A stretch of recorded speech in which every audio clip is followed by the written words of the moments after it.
Hello and welcome to week 10, day 2 of our study of Jeremiah and Lamentations.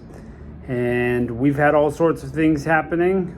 So let's see what God is going to say through the prophet Jeremiah in Jeremiah 46.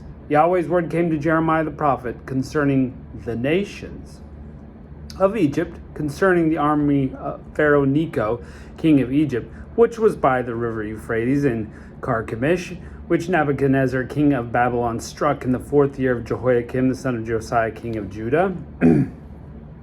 Prepare the buckler and shield, and draw near to battle. Harness the horses, and get up, you horsemen, and stand with your helmets. Polish the spears, put on the coats of mail.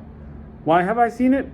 They are dismayed and turned backwards. Their mighty ones are beaten down and have fled in haste. And don't look back. Terror is on every side, says Yahweh. Don't let the swift flee away, nor the mighty man escape. In the north by the river Euphrates they have stumbled and fallen. So, obviously, Jeremiah to Egypt and Pharaoh Necho, Nebuchadnezzar's in the picture, and they're having some sort of battle here. Is this delivered in the 4th year? Or did Nebuchadnezzar strike them in the 4th year? Hard to tell from the context there. But definitely prepare for war. Here it is. Here it comes. Verse 7. Who is this that rises up like the Nile, like rivers whose waters surge? Egypt rises like the Nile, like rivers whose waters surge. He says, I will rise up. I will cover the earth. I will destroy cities and its inhabitants. Go up, you horses, rage, you chariots. Let the mighty men go out, Cush and Put, who handle the shield, and Ludim, who handle and bend the bow. For that day is of the Lord, Yahweh of armies, a day of vengeance, that he may avenge himself and his adversaries. The sword will devour and be satiated, and will drink its fill of their blood. For the Lord, Yahweh of armies, has a sacrifice in the north country by the river Euphrates. Go up into Gilead and take a balm, virgin daughter of Egypt. You use many medicines in vain. There is no healing for you. The nations have heard of your shame. The earth is full of your cry, for the mighty men have stumbled against the mighty, and they both fall together. Hey, Egypt, you think you're going to cover all the earth, but you're going to get hurt. You're going to need some balm, some salve to put on your wounds. You try all these medicines, it's not going to work. 2 mighty nations are going to fall together. Okay? Well, we know that Egypt is going to fall. And in this kind of section, the first section of the book of Jeremiah, all the prophecies about Judah and how they're going to be destroyed, and they were. And then a small remnant flee to Egypt. And this seems to be kind of a section dealing with Egypt, though it's kind of out of the timeline of a straight linear timeline. Maybe it's by section. That would kind of make sense here. So let's see what else he's got. Verse 13, the word that Yahweh spoke to Jeremiah the prophet, how that Nebuchadnezzar, king of Babylon, should come and strike the land of Egypt. Okay, so here we go. Jeremiah is not just delivering messages to Israel, to Judah, but to other nations too. Declare in Egypt, publish in Migdol, and publish in Memphis and Tahpanhes, and say, stand up and prepare, for the sword has devoured around you. Where are your strong ones swept away? They didn't stand because Yahweh pushed them. He made many to stumble. Yes, they fell on one another. They said, arise, let us go again to our own people, and the land of our birth from the oppressing sword. They cried, Pharaoh, king of Egypt, is but a noise. He has let the appointed time pass by. Okay, Egypt's crying out for help. They can't stand before this mighty enemy, Babylon. They can't. Why? Not because Egypt wasn't a great army, but because God is fighting for Babylon against Egypt. That's why. If God is fighting against you, you're toast, my friends. You're toast. Verse 18, as I live, says the king, whose name is Yahweh of armies, surely like Tabor among the mountains, like Carmel by the sea, so will he come. Your daughter who dwells in Egypt, furnish yourself to go into captivity, for Memphis will become a desolation and will be burned up without inhabitant. Memphis is the city of Egypt. Egypt is a very beautiful heifer, but destruction has come out of the north. It has come. Also, her hired men in the middle of her are like calves of the stall, for they are also turned back. They have fled away together. They didn't stand, for the day of their calamity has come upon them.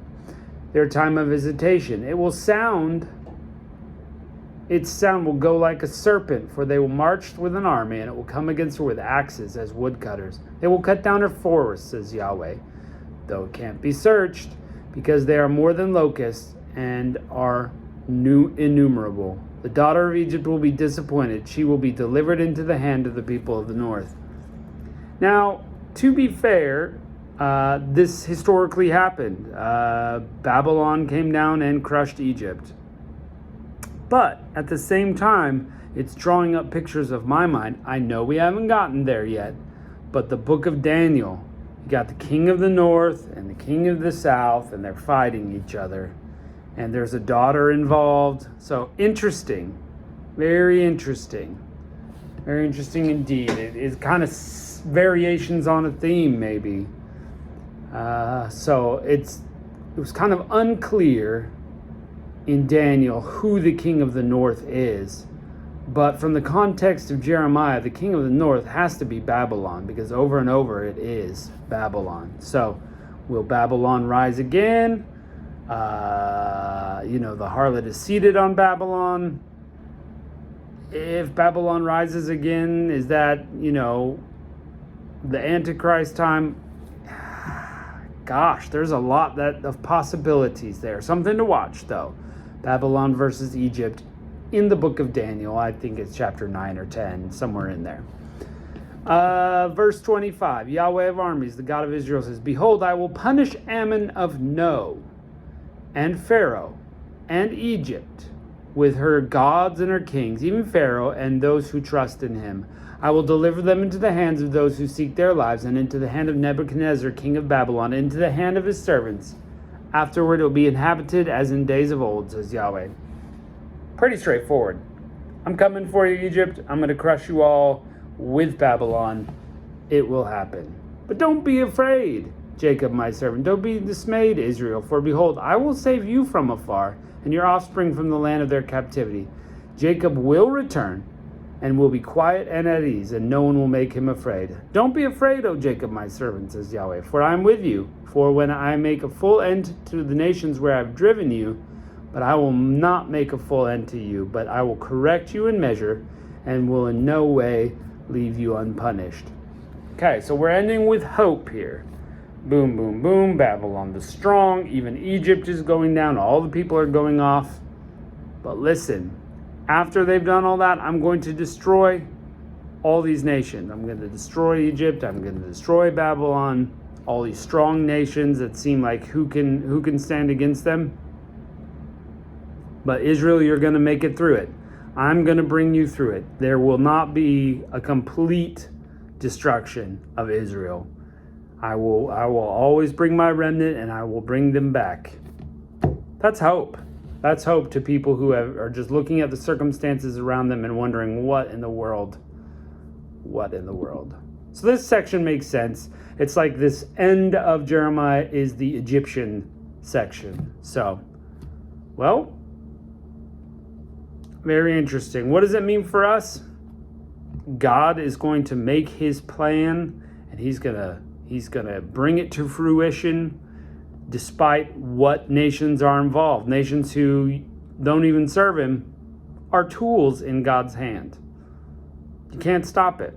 And when God says he's going to bring a remnant through, he will. He will bring Israel through it, and he will bring them back, we know. So, great word. In your situation, God can bring you through it. Stick with him, and that's the right thing. So, all right, well, thanks for joining us today, and we'll see you next time.